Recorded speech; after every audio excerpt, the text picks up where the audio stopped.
Hello, my name is Daniel, and as I describe in my Instagram bio, I am an amateur exerciser. What that means is I'm mainly a triathlete. I do swimming, cycling, running, lots of activity, and I monitor pretty much all of it on my Garmin Epix 2 watch. Now, I'm not in any way sponsored by Garmin. I'm on their public beta thing, which is when they release new software updates.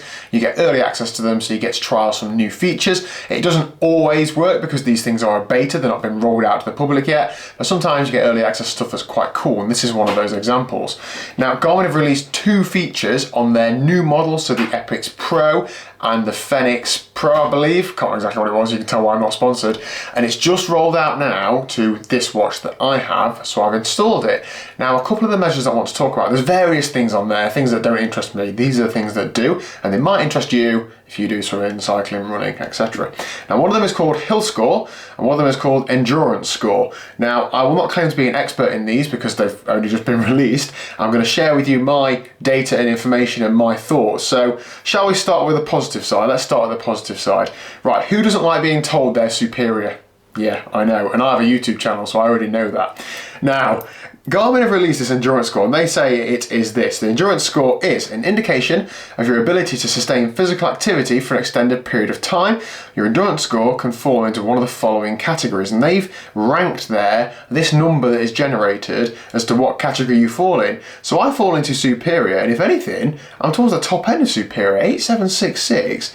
I'm nearly elite. Now, I am in no way elite, so this is news to me, but that's cool to see.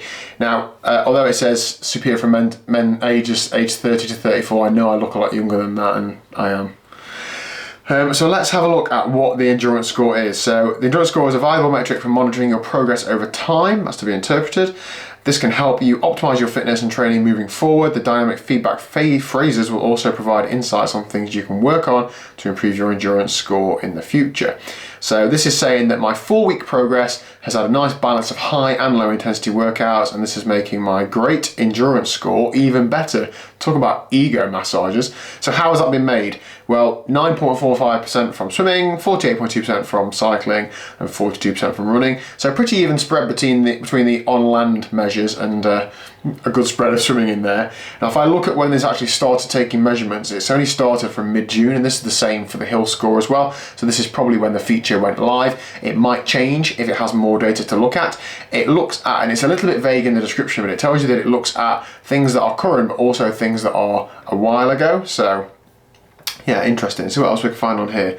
Calculating. So this basically tells you about that you need to train hard all the time or do consistent training, and that's what will make you fitter, which it will. And this is saying that it looks at both long and short term activities as to generate a number.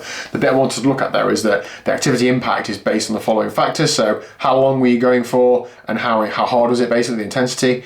What speed and power are you doing when you've got those sensors set up, what your VO2 max is, and then what your other measurables, so age, gender, BMI, etc. Now, I do a pretty good job of always having some sort of sensor on me, so heart rate monitor, power meter, often both of those. So I think that number that's generated is pretty accurate based on the algorithm it's using. But I'm just trying to work out how different this is to something like a Training Peaks, which will generate a critical training load or acute training load, whichever one the fitness score is, the 6-week rolling training stress average day thing, if you know what that is. I think it sounds similar, but I don't know if that is exactly the case, but it sounds pretty similar. Receiving an endurance score, here we go. All aerobic fitness help contribute to your score. Okay, all we need to know from that is that I'm superior. We've got that. Do I need to remind you any more times? I'm superior. Now, to bring me crashing down, let's have a look at Hill Score. Now, I live in a very hilly area. Every time I run and cycle, I'm always going up or down hills. Now, this measure is only for running. It does not take into account anything from any other sport. It is just running. And it's actually got 3 measures within it. So it has hill endurance, hill strength, and VO2 max. So a lot of people know what VO2 max is, so I'm not going to harp on about that too much, although it does say superior. Again, I'm not superior. Hill strength, low, 17. So my training could use more intensity on the hilly stretches of runs to improve hill strength. Now, that's probably correct. I don't do a great deal of hard running up hills. The hills that I run around here are very often will run easier because it's hard enough running up hills. And hill endurance, my training thus far has produced good muscle endurance to help me maintain my intensity on climb. So it's saying that although I'm not going very fast up climbs, I can maintain them up climbs. And similar story with the timeline as to the endurance score. It started in mid-June. Now this has given me a score of Challenger, which as we can see is the second to bottom. Now what's my actual number? 48. And I am in, okay, so I'm right towards the top of Challenger, but that is where it's put me. And above me it has trained, skilled, expert and elite. And the same sorts of things to the endurance score. So this is based on the following factors: how well I can sustain pace and performance when running uphill. It's based on elevation gain and time spent on hills with low intensity. Hill strength is the ability to maintain running power on hills. It's based on higher intensity hill efforts. So I can see how that would be quite low if I haven't done much intense running on hills. And then VO2 max is the volume of oxygen you're consuming at peak performance.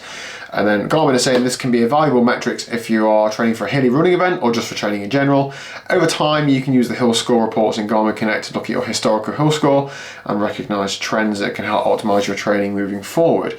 Now, I'm interested to see how this develops because over the next few weeks, I do have some hill effort interval sessions planned, and I look forward to seeing how that changes. Now, I have recently done a race, and it was in the beginning of July, it was probably around there, that had a few hills on the run, and I felt like I run them pretty well, but clearly not. Clearly it's only resulted in a score improvement of 3. But there we go. I mean, feel free to let me know what you think in the comment section down below. What do you think to these sorts of things? Is it worthwhile looking at? Is it not? What is the purpose of these scores? If I'm honest, I value something like an endurance score over something like a hill score, because I feel like endurance is more well-rounded, whereas hills is looking at one specific thing that you're probably not training towards or doing relevant efforts to give it a best idea. But like many things, giving it more data is probably going to make it more accurate. So I look forward to giving it more data in the next few weeks and seeing what's happening. But yeah, hopefully that gives you a bit of an idea into the new releases on the Garmin software. See you later.